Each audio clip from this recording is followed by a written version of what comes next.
Hello everybody, my name is Ilya. And my name is Tyler. Together we make up kovray, a couple that loves to play board games. And we live almost in the Cascadia region of North America. The Cascadia region. Oh. Piece of paper! Now today we're going to be talking about Cascadia Landmarks! An expansion to the base game of Cascadia. Now Cascadia is a very popular game, so we're very excited to talk about this very popular expansion. Now it's designed... Hopefully very popular expansion. Well, it is in my heart now. Oh, there we go.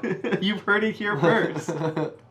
Now this expansion is designed by Randy Flynn, Molly Johnson, Shawn Stankewich, and Robert Melvin, and it is published by Flatout Games and AEG, and it is coming soon.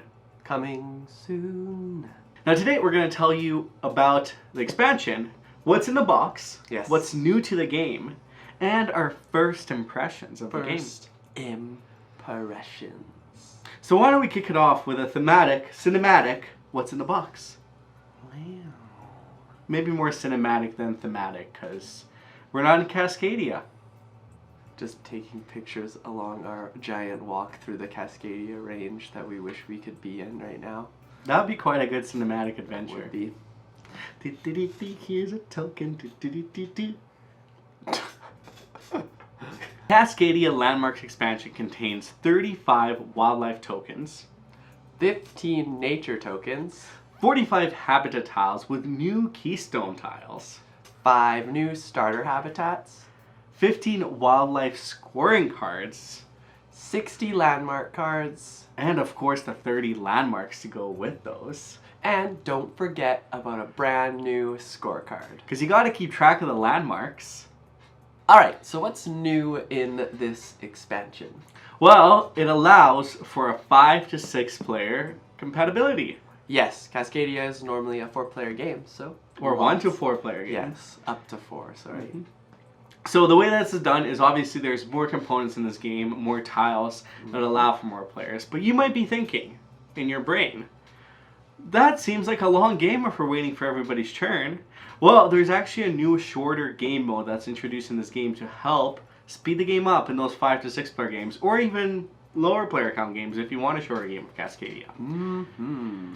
Now, when playing the shorter mode, what will happen is you'll draw one of each tokens, and then you'll draw 5 random habitat tiles. Now you'll pair them and each player will have them off to the side. And every turn, after your turn, you can choose to take an additional turn with one of those 5 pairs. Now, you can use your pine cones to swap some tokens to make sure that the match could potentially be better, but you can only do this once per turn. So you'll have 5 extra optional turns, essentially, throughout the game. So you'll still take the full 20, but 15 of them will be that regular style, while 5 of them will be on your own. But you have to make sure that you remember to take them, because if you haven't by the end of the game, you can't take them. Mm-hmm. And you have to make sure you're getting pine cones, too, because you want to be able to, combine the opportunities of utilizing what you know is already there for you and what's coming up in the player draft. Yeah, the optimal token strategy, because maybe things won't line up right off the bat. Exactly. Now, what's another new thing in the game? Well, with a new addition of all of these tiles and such, we have new goals that come up with it. 3 of each new species. Salmon. Wow. Oh, were we listing? No, I just like the salmon. They're fun.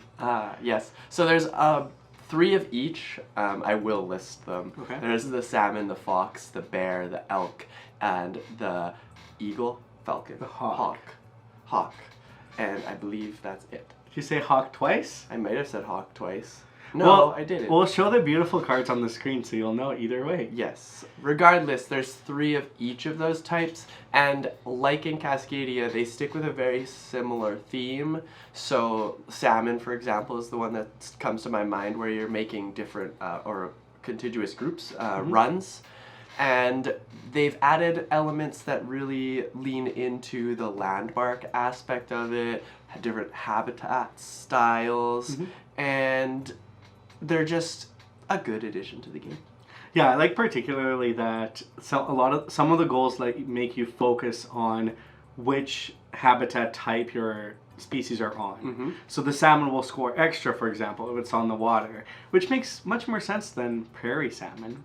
That's true. Yeah, and then the other thing too is that some of them lean a little bit more into they need to be around certain other species, which I think the base ones don't necessarily touch on as much. So it's a good variety while still being able to use the ones that are in the base. And mixing them all together. Yeah. So many combinations. So much variety.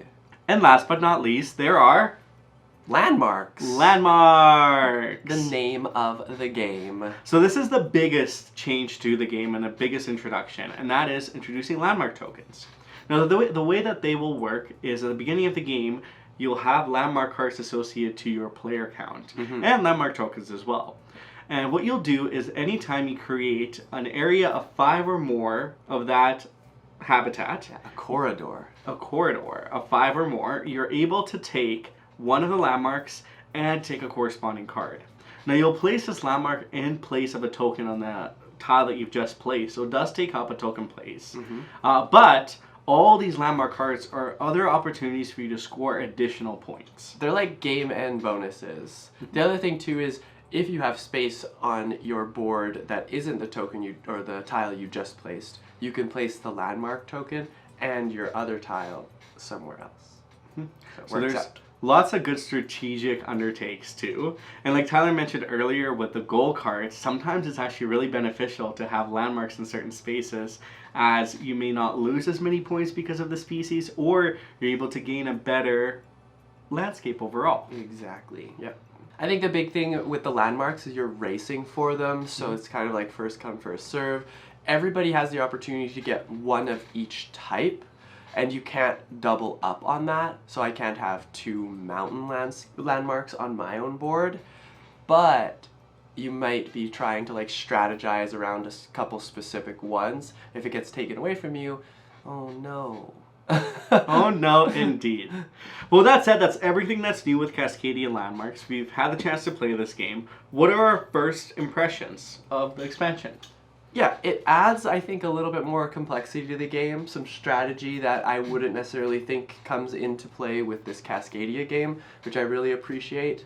The one big thing I can tell you, at least from my experience playing this, is a lot of the times when I was building corridors, I would focus on trying to get like the biggest set of wetlands, of savannas, like of all of the different habitat types. But in this instance, when the landmarks are in play, or even when there's new goal tiles out, I was finding myself like pushing towards separating one. For example, like in one of the games we played, there was a 1 point for every corridor of wetlands I had. So I was actually trying to make different groups of wetlands around my whole tile board instead of having this like one large group of wetlands. And it's fun. It twists it up a little bit, shakes it up a little bit, and I've really enjoyed it. I'm always really wary with expansions because to me they're just like, why? Or this seems like burdensome. But I don't see myself playing Cascadia without landmarks now. Because obviously the goals and everything else, it's such a seamless introduction. The fact that it scales out to 5 to 6 players, that makes it so much fun, while still respecting that shorter time play too. And landmarks are such an easy addition to the game. If anything, it lets you focus more on building those habitat types and encourages players to score more points. While also being more aware of all those things of like, how am I placing this tile? Is this hawk going on a mountain because it's more beneficial for the hawk to go on a mountain than this? So it gets you more focused in the game. So I think it does kind of elevate the strategy in a nutshell. Yeah, it definitely complicates the game a little bit more. I don't think I would play both. I would play Cascadia separately. You would? A lot, yeah. Not with landmarks? I think playing with landmarks is great. I think this adds a layer of complexity that might pull your brain into a lot of different directions, and then you have a lot to think about. Because I think in Cascadia, not only are you thinking about all 5 goals, you're thinking about making all of your corridors big enough, making sure you have you draft the right tiles, when to use your pine cones. This, on top of everything I just said, you have to decide like when and how you're going to get your landmarks, the goals that you want to go to, and then with the more complicated goals that already exist on the board, I think there is like a layer that might intimidate folks That's fair. into a lighter, like more cozy game like Cascadia is, in my opinion. This changes the game a bit. Oh, fair. In my opinion. But the best thing too is you don't have to introduce everything. Exactly. So you could just introduce a new habitat tiles for more variety with a new keystone species, or keystone tiles, and you can just kind of do the gradual shift. Because you don't always have to do all the new gold tiles as well. You can do one species that's new. Yeah. So that is Cascadia landmarks and what we think about it. There's a lot that comes in this box. It's a great expansion to an already amazing game, and it satisfies exactly what I would want if this game was going to be a little bit more heavier. the one thing that I would like is for it to both fit into one box. And I don't think it does. But maybe if you take out the insert. They are, and I also wouldn't be able to choose because actually I would. I like this cover better. It's very pretty. Yeah, this is more like Cascadia Rage, I guess. But I don't know. They are both beautiful, so it's hard to choose. I'm just playing devil's advocate. They're just art pieces in your home because Beth is a legend. Beth is a legend. With that said, thank you so much for watching. Are you excited for Cascadia Landmarks? Have you played the original? Tell us in the comments down below. Exactly. And if you like this video, please hit that thumbs up button, hit that subscribe button if you are new here, because we make a weekly board game content where we talk about board games like this. Have a wonderful rest of your day, and we'll see you in the next one. Bye!